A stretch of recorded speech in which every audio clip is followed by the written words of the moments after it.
চলো আজকে সকালের চাটা বানাতে বানাতেই তোমাদের একটা ছোট্ট গল্প বলি। একদিন একটা বাচ্চা একটা আম বাগানের ভেতর দিয়ে যাচ্ছিল।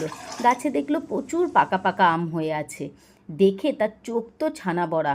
তখন চোখ মুখকে বলল, আমার না ওই আমটা খুব খেতে ইচ্ছে করছে, মুখ তুই এনে দিতে পারবি?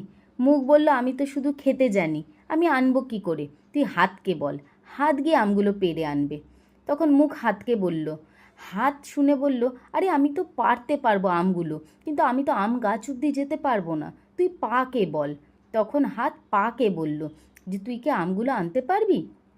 পা বলল, ঠিক আছে, আমি নয় গাছের কাছে গেলাম, কিন্তু আমি তো পারতে পারবো না। তখন বলল, হাত বলল, আমি পেরে নেব। হাত পারল। মুখ বলল, আমি খেয়ে নেব। মুখে যেই আমটা দিতে যাবে সেই সময়েই সেই বাগানের মালিক চলে এলো। এসে ওই ছেলেটির পিঠে উত্তম মধ্যম কয়েকখানা লাঠির বাড়ি দিল। ব্যাস, পিঠ তো রেগে বম। বলল, চোখ দেখলো, মুখ খেতে চাইলো, হাত পারলো, পা গিয়ে আনলো, আর পিঠে লাঠির বাড়ি আমি খেলাম? আমার কি দোষ বাবু? যেই বলেছে আমার কি দোষ বাপু, যেই বলল সঙ্গে সঙ্গে চোখ দিয়ে অজস্র অশ্রুধারা নেমে এলো। চোখ লাল হয়ে গেল, চোখ দিয়ে অনবরত চোখের জল পড়তে লাগলো।